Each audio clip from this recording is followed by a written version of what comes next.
Hello everyone and welcome back to another video from Wake&Tech.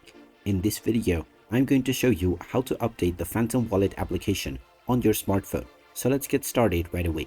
Now, if the Phantom Wallet application is not working properly, then this is most probably because the application has not been updated to the latest version.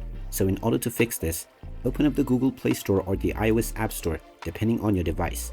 And once you open it up, just tap on the search box and then type in Phantom Wallet and start your search. Once you find the Phantom Wallet application, tap on it, and if you see an update button instead of open, you will need to tap on this in order to download and install the latest updates. Once the update process is completed, you will see the open button once again, and this means that all of the latest updates have been downloaded and installed already. After this, you can just tap on open and continue to use your application with the latest updates installed. And there you have it. That is how easy it is to update the Phantom Wallet application to its latest version.